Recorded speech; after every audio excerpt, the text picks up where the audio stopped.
അങ്ങനെ എപ്പിസോഡിൻ്റെ തുടക്കത്തിൽ തന്നെ കാണിക്കുന്നതാണെങ്കിൽ അവൻ്റെ ആ ഒരു കൂട്ടുകാരിയുടെ അമ്മ ഇങ്ങനെ പറയും, എടാ ഈ ഡിവോഴ്സ് എന്ന് പറഞ്ഞാൽ അത്ര മോശമായിട്ടുള്ള കാര്യമല്ല, എൻ്റെ മോക്കും ആദ്യം അക്സെപ്റ്റ് ചെയ്യാൻ പറ്റിയില്ല എന്ന് പറയുമ്പോൾ തന്നെ യങ്ജുനാണെങ്കിൽ അവിടെ നിന്ന് ഇറങ്ങി പോകും കേട്ടോ. അപ്പോൾ ഇവനിലാണെങ്കിൽ വന്നിങ്ങനെ പറയുന്നുണ്ടാകും, യങ്ജുൻ വാതിൽ തുറക്കുന്നൊക്കെ ഇങ്ങനെ പറയുമ്പോൾ യങ്ജുൻ ഇങ്ങനെ പറയും, അമ്മ പറഞ്ഞിട്ടാണോ ഇങ്ങനെയൊക്കെ പറഞ്ഞതെന്നൊക്കെ പറയുമ്പോൾ ആ ഒരു ആൻറ്റി പറയും, അമ്മ പറഞ്ഞിട്ടൊന്നുമല്ല, ഞാൻ നിന്നോട് പറഞ്ഞതേ ഉള്ളൂ എന്നൊക്കെ ഇങ്ങനെ പറയും കേട്ടോ, എനിക്ക് നിന്നോടുള്ള സഹതാപം കൊണ്ട് പറഞ്ഞാന്നൊക്കെ ഇങ്ങനെ പറയും.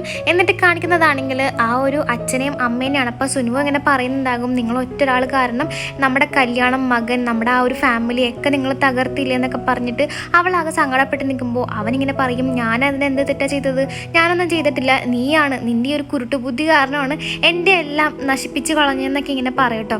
അപ്പോൾ അവൾക്കാണെങ്കിൽ അത് കേൾക്കുമ്പോൾ വല്ലാത്തൊരു ഷോക്കായി പോകും, ഇവനിക്കാണെങ്കിൽ ഒറ്റ കുറ്റബോധം ഇല്ലാന്ന് ഓർത്തിട്ട്. എന്നിട്ട് അവൾ പറയുന്നുണ്ടാകും, നീ മേലിൽ യങ്ജുനെ കാണാൻ വരണ്ടെന്ന് പറയുമ്പോൾ അവൻ പറയും, അത് പറയാൻ നിനക്കൊരു അവകാശമില്ല, അവൻ എൻ്റെയും കൂടി മകനാന്നൊക്കെ പറയുമ്പോൾ അവൾ പറയും, മതി ഞാൻ പോവാന്നും പറഞ്ഞ് അവൾ അവിടെ നിന്ന് അങ്ങ് പോകും. എന്നിട്ട് കാണിക്കുന്നതാണെങ്കിൽ ആ ഒരു നെയ്ബറിനെയും വൈഫിനെയാണ്. അപ്പോൾ നെയ്ബർ ഇങ്ങനെ പറയും, ഈ സുനുവോടെ കാര്യം എന്ന് പറഞ്ഞിട്ട് പറയുമ്പോൾ അവളിങ്ങനെ പറയും, എനിക്ക് അപ്പോഴേ സംശയം ഉണ്ടായിരുന്നു നിങ്ങൾ രണ്ടുപേരും തമ്മിൽ എന്തോ ബന്ധമുണ്ടെന്നുള്ള കാര്യം, ഒരു തവണതയാണെങ്കിൽ കുഴപ്പമില്ല, പിന്നെയും പിന്നെ ആവണം എന്താ കാര്യം, അതെന്താ നിങ്ങൾക്ക് എത്ര അഡിക്ഷൻ ആണോ, നിങ്ങൾക്ക് എന്നെ എത്ര വെറുപ്പാണെന്നൊക്കെ ചോദിക്കുമ്പോൾ അവൻ പറയും, എനിക്ക് നിന്നെ വെറുപ്പൊന്നുമില്ല, എനിക്ക് ബോറടിച്ചിട്ടാണെന്നൊക്കെ ഇങ്ങനെ പറയുമ്പോൾ അവളാണെങ്കിൽ ഒന്നും പറയാതെ ദേഷ്യത്തിനാണെങ്കിൽ അവിടെ നിന്ന് ഇറങ്ങിപ്പോരും കേട്ടോ. കാരണം എന്താ വെച്ചിട്ടുണ്ടെങ്കിൽ അവനിക്കാണെങ്കിലും ഇങ്ങനെ വേറൊരു കുറ്റബോധമില്ലല്ലോ. എന്നിട്ട് ആ ദാക്യോങ് ആണെങ്കിൽ വീട്ടിൽ നിന്ന് ഇറങ്ങി കാറിലോട്ട് കയറാൻ വേണ്ടി പോകുമ്പോൾ എന്താ അവിടെ ഇവൻ ഇരിക്കുന്നുണ്ട് കേട്ടോ, ഇവൻ്റെ അടുത്തേക്ക് വരും കേട്ടോ. എന്നിട്ട് പറയും, നീ ആ സിഗരറ്റ് മാറ്റി, സിഗരറ്റ് കൊച്ചിന് നല്ലതല്ല എന്നൊക്കെ ഇങ്ങനെ പറയുമ്പോൾ അവനാണെങ്കിൽ ആ സിഗരറ്റ് മാറ്റും കേട്ടോ.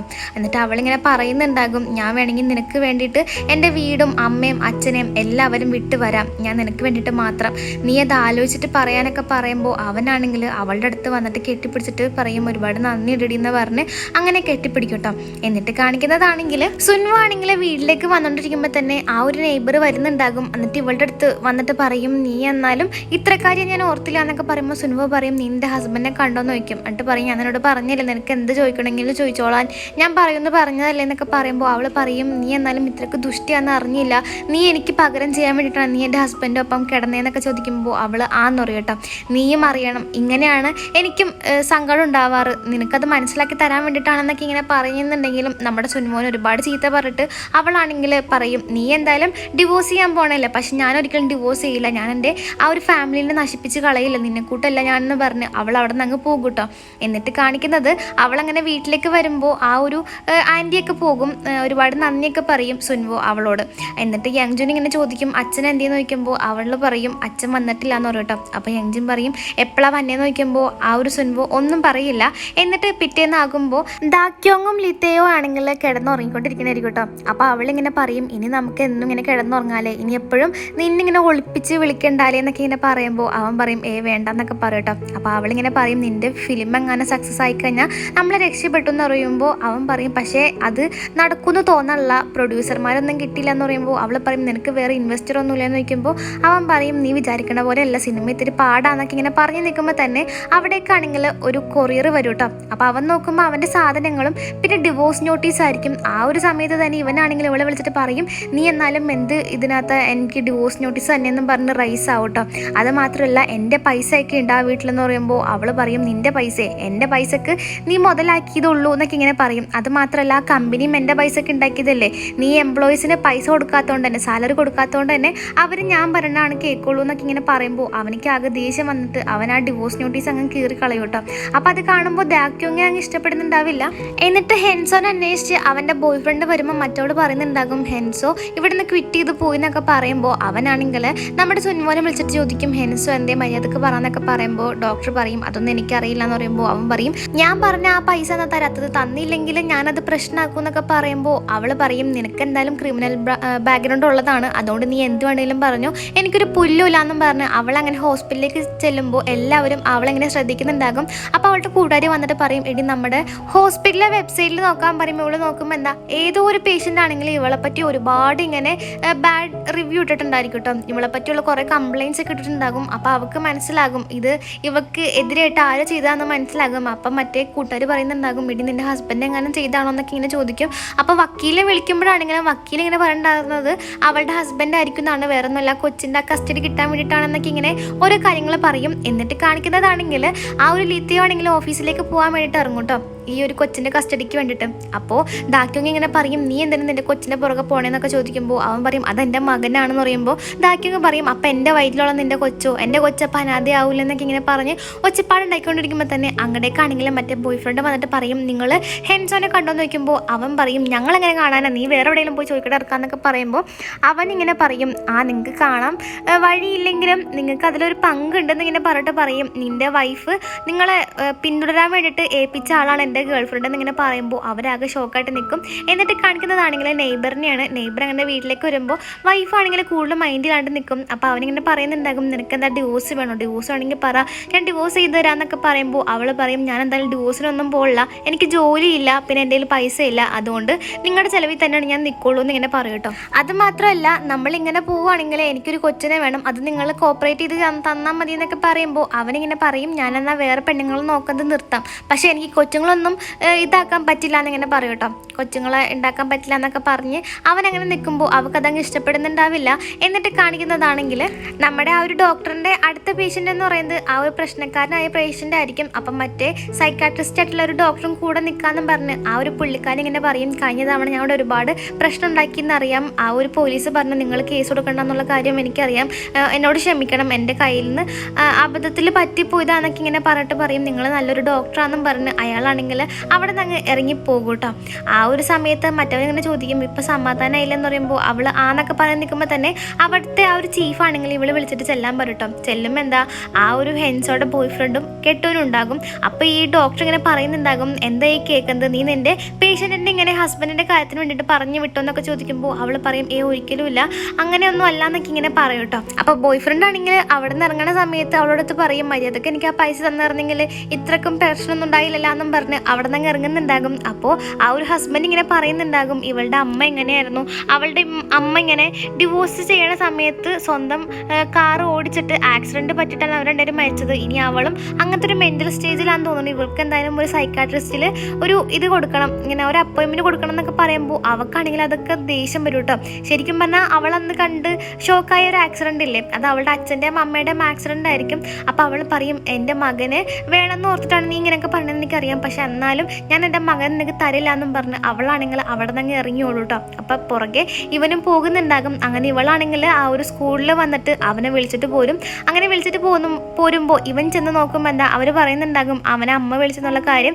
അങ്ങനെ അവൻ അവിടെ നിന്ന് ഇറങ്ങി കഴിയുമ്പോൾ ആ ഒരു കൊച്ചിൻ്റെ ലൊക്കേഷൻ നോക്കുമ്പോൾ എന്താ ലൊക്കേഷൻ കാണും. അങ്ങനെ ഇവനാണെങ്കിൽ ഫോളോ ചെയ്യും കേട്ടോ. എന്തോ റെസ്ട്രിക്റ്റഡ് ആയിട്ടുള്ള ഏരിയസിൽ കൂടെയാണ് പോയിക്കൊണ്ടിരിക്കുന്നത്. അപ്പോൾ ഇവനാണെങ്കിൽ അങ്ങോട്ട് പോകും. അങ്ങനെ പോയി കുറച്ച് കഴിയുമ്പോൾ തന്നെ എന്താ ആ ഒരു ലൊക്കേഷൻ അങ്ങ് പോകും കേട്ടോ. സുൻമോ ആണെങ്കിൽ ആ ഫോൺ സ്വിച്ച് ഓഫ് ചെയ്യും. സ്വിച്ച് ഓഫ് ചെയ്തിട്ട് അതങ്ങ് കളയും കേട്ടോ. അപ്പോൾ ഈ കൊച്ചിങ്ങനെ പറയുന്നുണ്ടാകും അമ്മ ഇത് എങ്ങടെ പോണത്, എനിക്കാണെങ്കിൽ പേടിയാവണം, ഞാൻ അച്ഛനെ വിളിക്കട്ടെ എന്നും പറഞ്ഞ് ആ ഒരു അച്ഛനെ വിളിക്കുമ്പോൾ അച്ഛനിങ്ങനെ ഫോൺ എടുക്കും കേട്ടോ. അപ്പോൾ അച്ഛൻ ചോദിക്കും മോനെ നീ എവിടെയെന്നൊക്കെ ചോദിക്കുമ്പോൾ അവനിങ്ങനെ പറയും എനിക്ക് അറിയില്ല അച്ഛൻ എന്നൊക്കെ പറയുമ്പോൾ ഒരു മൽപ്പിടുത്തം ഉണ്ടാകും ആ ഒരു അമ്മയും മോനും തമ്മിൽ. ആ ഒരു സമയത്ത് ആ ഒരു സംഭവം ബ്ലോക്ക് ചെയ്ത് വെച്ച സാധനങ്ങളൊക്കെ ഇടിച്ച് തെറിപ്പിക്കും കേട്ടോ. എന്നിട്ട് ഇവളാണെങ്കിൽ ഫോൺ സ്വിച്ച് ഓഫ് ചെയ്യും. അപ്പോൾ അവൻ പിന്നെ വിളിക്കുമ്പോൾ ഫോൺ സ്വിച്ച് ഓഫ് ആയിരിക്കും. അങ്ങനെ അവനാണെങ്കിൽ പോലീസിനെ വിളിച്ചിട്ട് ഈ കാര്യം പറയും എൻ്റെ മോൻ മിസ്സിംഗ് ആണ്, എൻ്റെ വൈഫിനെ വിളിച്ചിട്ടും കിട്ടുന്നില്ല, അവർക്ക് ആക്സിഡൻറ്റ് പറ്റിയതാണ് എൻ്റെ പേടി എന്നൊക്കെ പറയുന്നുണ്ടെങ്കിലും പോലീസുകാർ അങ്ങനെ ഒന്നും ആക്ഷൻ എടുക്കില്ല കേട്ടോ. അപ്പോൾ അവനാണെങ്കിൽ ആകെ ഇങ്ങനെ ടെൻഷൻ അടിച്ച് നിൽക്കും. എന്നിട്ട് കാണിക്കുന്നതാണെങ്കിൽ അങ്ങനെ സുൻവോയാണെങ്കിൽ ആ ഒരു യങ്ജിനെയും കൊണ്ട് വേറൊരു സ്ഥലത്തേക്ക് പോകും കേട്ടോ. എന്നിട്ട് അവൻ്റെ അടുത്ത് ഇറങ്ങാൻ പറയും. അപ്പോൾ അവനാണെങ്കിൽ ആകെ പേടിച്ച് നിൽക്കുമ്പോൾ സുൻവോ ഇങ്ങനെ പറയും നമുക്കിനി വേറെ ആരുമില്ല, നമ്മുടെ അച്ഛൻ നമ്മളെ ഇങ്ങനെ ചതിച്ചിട്ടുണ്ട്, നമുക്കിനി നമ്മളുള്ളൂ, നമ്മളെ അച്ഛൻ്റെ മുമ്പിൽ ജീവിച്ച് കാണിക്കണം എന്നൊക്കെ പറയുമ്പോൾ യങ്ജൻ ഇങ്ങനെ പറയുന്നുണ്ടാകും അച്ഛൻ അമ്മേനല്ലേ ചതിച്ചത്, എന്നെ അല്ലല്ലോ, പിന്നെ എന്തിനാ ഞാൻ അച്ഛനെ വെറുക്കുന്നതെന്നൊക്കെ ഇങ്ങനെ പറയും കേട്ടോ. എനിക്ക് എന്തായാലും അച്ഛനില്ലാണ്ട് പറ്റില്ല, എനിക്ക് അമ്മ മാത്രം പോരാന്നൊക്കെ പറയുമ്പോൾ അമ്മ ഇങ്ങനെ പറയുന്നുണ്ടാകും ആ പെണ്ണ് ഇപ്പം ഗർഭിണിയാണ്, നിൻ്റെ അച്ഛനെ ഇനി നിന്നെ വേണ്ടാന്നൊക്കെ പറയുമ്പോൾ അവനിങ്ങനെ പറയും ഇല്ല ഒരിക്കലും ഇല്ല, അച്ഛൻ എന്തായാലും എന്നെ വേണ്ടി വരും, എന്തായാലും നിങ്ങളിങ്ങനെ ഡിവോഴ്സ് ചെയ്യേണ്ട, എനിക്ക് അച്ഛനില്ലാതെ പറ്റില്ല, അമ്മ എപ്പോഴും വർക്കിൻ്റെ കാര്യത്തിൽ ബിസിയിലായിരിക്കും, എനിക്ക് എൻ്റെ അച്ഛൻ മാത്രമേ കൂടെ ഉണ്ടാവുള്ളൂ എന്നും പറഞ്ഞ് അവനാണെങ്കിൽ അച്ഛനെ കാണണമെന്ന് പറഞ്ഞ് പോകുമ്പോൾ ഇവനാണെങ്കിൽ അവനെ തടയോട്ടോ. തടയുന്നതിൻ്റെ സമയത്ത് ഇങ്ങനെ ആ ഒരു പുഴയിലോട്ട് വീഴാൻ പോകുന്ന ഒരു സീനൊക്കെ കാണിക്കും. എന്നിട്ട് കാണിക്കുന്നതാണെങ്കിൽ പോലീസുകാരാണെങ്കിൽ ഇവൻ്റെ അടുത്ത് വന്നിട്ട് ഇങ്ങനെ പറയുന്നുണ്ടാകും ഇത് നിങ്ങളുടെ മകൻ്റെ ഫോണല്ലേ നോക്കുമ്പോൾ അവൻ ആന്നൊക്കെ പറഞ്ഞ് ആകെ ടെൻഷൻ അടിച്ച് നിൽക്കുമ്പോൾ തന്നെ അവൻ്റെ ഫോണിലേക്കാണെങ്കിൽ സുൻവോ വിളിച്ചിട്ട് വീട്ടിലേക്ക് വരാൻ പറയും. അങ്ങനെ അവനാണെങ്കിൽ പെട്ടെന്ന് തന്നെ വീട്ടിലേക്ക് വരും. വീട്ടിലേക്ക് വന്നിട്ട് യങ്ജിനെ വിളിക്കുമ്പോൾ യങ്ജിനൊന്നും അവിടെ ഉണ്ടാവില്ല കേട്ടോ. അപ്പോൾ അവളോട് ചോദിക്കും യങ്ജിൻ എന്തെന്നൊക്കെ ചോദിക്കുമ്പോൾ അവൾ പറയും ഞാൻ എൻ്റെ അമ്മേനെ പറ്റി മറന്നിരുന്നതല്ലായിരുന്നു, പിന്നെ എന്തിനാ നീ അതിനെപ്പറ്റി എന്നെ ഓർമ്മിപ്പിച്ചത്, എനിക്കാകെ ഭ്രാന്ത് കയറണം എന്നൊക്കെ ഇങ്ങനെ പറയുമ്പോൾ അവനിങ്ങനെ പറയും യങ്ജുന നീ എന്താ ചെയ്തതെന്നൊക്കെ പറയുമ്പോൾ അവൾ പറയും ഞാൻ നിന്നെപ്പറ്റി പറഞ്ഞപ്പോൾ അവൻ നിന്നെ സപ്പോർട്ട് ചെയ്തു, ശരിക്കും അവൻ എന്നെയല്ലേ സപ്പോർട്ട് ചെയ്യേണ്ടത്, ഇനി എന്തായാലും നിനക്ക് യങ്ജുനെ കാണാൻ പറ്റില്ല എന്നൊക്കെ പറയുമ്പോൾ ഇവനാണെങ്കിൽ വല്ലാത്ത ഷോക്കായി പോകും കേട്ടോ. ഇവള് അവനെ കൊന്നോന്നൊക്കെ ആലോചിച്ചിട്ട് അവനിങ്ങനെ പറയും നീ അവൻ എന്താ ചെയ്തത്, നീ എന്തേ പറഞ്ഞതെന്നൊക്കെ പറയുമ്പോൾ അവളിങ്ങനെ പറയും ഇനി എന്തായാലും അവനെ നിനക്ക് കാണാൻ പറ്റില്ല അത്ര തന്നെ എന്നൊക്കെ ഇങ്ങനെ പറയും, എനിക്ക് അറിയാതെ സംഭവിച്ചു പോയി, എൻ്റെ കയ്യിൽ നിന്ന് പറ്റിപ്പോയി എന്നൊക്കെ ഇങ്ങനെ പറയുമ്പോൾ തന്നെ ഇവനാണെങ്കിൽ അവളെ ആണെങ്കിൽ ഇങ്ങനെ കഴുത്തിന് ഞെരിക്കിട്ടാണ്ട് പറയും നീ എന്തിനാടി അങ്ങനെ ചെയ്തതെന്നും പറഞ്ഞിട്ട് അവളെ ആണെങ്കിൽ വലിച്ചെറിയുമ്പോൾ ആ ഒരു ടി വിയിൽ കൊണ്ടിട്ട് അവളുടെ ആ ഒരു തലയൊക്കെ പൊട്ടുന്നുണ്ടാവും കേട്ടോ. അങ്ങനെ അവളെ ആണെങ്കിൽ എടുത്തിട്ട് ഇടിക്കും. ആ ഒരു സമയത്ത് ഇവനാണെങ്കിൽ ആകെ ഇങ്ങനെ ആ ഒരു കൊച്ചു മരിച്ചെന്നുള്ള ഒരു സങ്കടത്തിൽ ഇങ്ങനെ ഇരിക്കുമ്പോൾ തന്നെ ഡോർ തുറന്നിട്ട് യങ്ജുനാണെങ്കിൽ അങ്ങടേക്ക് വന്ന് ആകെ ഷോക്കായിട്ട് നിൽക്കും കേട്ടോ. അപ്പോൾ അച്ഛനാണെങ്കിൽ യങ്ജുനെ കണ്ടിട്ട് പറയും യങ്ജുൻ നീ അപ്പോൾ ജീവനോട് ഉണ്ടായിരുന്നില്ല, എനിക്കിപ്പോഴാണ് സമാധാനം എന്ന് പറയുമ്പോൾ അവനിങ്ങനെ പറയും എൻ്റെ പേര് വിളിച്ചു പോകരുത്, നിങ്ങളുടെ മകനല്ല ഞാൻ ഇനി മുതൽ എന്നിങ്ങനെ പറയും കേട്ടോ. അപ്പം തന്നെ അവരുടെ ആ ഒരു നെയ്ബറായിട്ടുള്ള ഏറിമും അങ്ങടേക്ക് വന്നിട്ട് ഇവളെ ആണെങ്കിൽ എടുക്കുന്നുണ്ടാകും കേട്ടോ. അങ്ങനെ കുറച്ച് നാളുകൾക്ക് ശേഷം അവൾ വിചാരിച്ച പോലെ അവൾക്കാണെങ്കിൽ ആ ഒരു ഡിവോഴ്സ് കിട്ടുകയും ചെയ്യും. അതുപോലെ തന്നെ ഇവനാണെങ്കിൽ ആ ഒരു ജയിലിൽ നിന്ന് ഇറങ്ങും കേട്ടോ. ഈ ഒരു കുറ്റത്തിന് ആ ഒരു ജയിലിൽ നിന്ന് ഇറങ്ങിക്കഴിഞ്ഞിട്ട് കാണിക്കുന്നതാണെങ്കിൽ ഇവളോടാണെങ്കിൽ ആ ഒരു ദാക്യോങ്ങിൻ്റെ അച്ഛൻ വന്നിട്ട് ഇങ്ങനെ പറയുന്നുണ്ടാകും ദാക്യോങ്ങിൻ്റെ അമ്മക്ക് വല്ലാത്തൊരു സങ്കടമായിരുന്നു, അപ്പോൾ അമ്മയാണ് അങ്ങനത്തെ ഒരു കാര്യങ്ങളൊക്കെ എഴുതിയത്, നിങ്ങൾ എന്തായാലും ക്ഷമിക്കണം എന്നൊക്കെ ഇങ്ങനെ പറയുന്നുണ്ടാകും കേട്ടോ. ആ ഒരു ദാക്യോങ് ആണെങ്കിൽ ഈ ഒരു സൂപ്പർ മാർക്കറ്റിൽ വന്ന് പർച്ചേസ് ചെയ്യുമ്പോൾ എല്ലാവരും ഇവളെപ്പറ്റി മോശമൊക്കെ പറയും, അവൾ കാരണം ഒരു കുടുംബം തൊലഞ്ഞു, ഇപ്പോൾ അവളിതേ വയറും വീർപ്പിച്ചിട്ട് വന്നേക്കണില്ല, ഒട്ടും നാണില്ലാത്തോളെന്നൊക്കെ പറയും. അങ്ങനെ പൈസ കൊടുക്കണ നേരത്താണെങ്കിൽ അവർ പറയുന്നുണ്ടാകും കാർഡ് ഡിക്ലൈൻ ആയെന്ന് പറയും. അപ്പോൾ ഇവൾ പറയും ഒന്നുകൂടി നോക്കാൻ പറയുമ്പോൾ അവർ പറയും എൻ്റെ കൊച്ചി ഇത് കാർഡ് ഡിക്ലൈൻ ആയി എന്നിങ്ങനെ പറഞ്ഞ് അവളെ ചീത്ത പറയുമ്പോൾ അവൾ അച്ഛൻ്റെ അടുത്ത് പറയുമ്പോൾ അച്ഛനിങ്ങനെ പറയും ഞാനിനി നിനക്കൊന്നും പൈസ തരില്ല, നീ നിൻ്റെ കെട്ടിനടുത്ത് ചോദിക്കാനൊക്കെ ഇങ്ങനെ പറയും കേട്ടോ. അപ്പോൾ അവളിങ്ങനെ പറയും അച്ഛ പ്ലീസ് അദ്ദേഹത്തിൻ്റെ ആ ഒരു സിനിമ നല്ലതാണ്, അച്ഛനൊന്ന് ഇൻവെസ്റ്റ് ചെയ്യും പ്ലീസ്, അദ്ദേഹത്തിന് നല്ല കഴിവുണ്ടെന്നൊക്കെ പറയുമ്പോൾ ആ ഒരു അച്ഛനിങ്ങനെ പറയും നീ എന്നാൽ അധികം വൈകിട്ടൊന്നുമില്ല, നീ അവനെ ഉപേക്ഷിക്കുകയാണെങ്കിൽ നിന്നെയും നിൻ്റെ കൊച്ചിനെ ഞാൻ നോക്കിക്കോളാം എന്ന് പറയുമ്പോൾ അവൾ പറയും ഇല്ല അച്ഛാ എനിക്ക് എന്നാലും അദ്ദേഹത്തിന് ഉപേക്ഷിക്കാൻ പറ്റില്ല, എനിക്ക് അദ്ദേഹത്തിന് ഇഷ്ടമാണെന്നൊക്കെ പറയുമ്പോൾ അവനിങ്ങനെ പറയും നിനക്കെന്നാലും മനസ്സിലാവാത്ത എന്താ അവൻ്റെ സ്വന്തം ഭാര്യനെ തല്ലിയിട്ടല്ലേ ജയിലിൽ പോയിരുന്നൊക്കെ പറയുമ്പോൾ അവൾ പറയും അതങ്ങനെയല്ല അച്ഛാ, അവളത് കരുതിക്കൂട്ടി ചെയ്താന്നും പറഞ്ഞ് അവൾ പറയും അന്ന് അച്ഛനെ എന്നെ സ്നേഹിക്കണ്ട, ഇനി ഞാനുള്ളത് അച്ഛൻ വിചാരിക്കാൻ വേണ്ടാന്നും പറഞ്ഞ് അവൾ അവിടെ നിന്ന് ഇറങ്ങിപ്പോകും കേട്ടോ.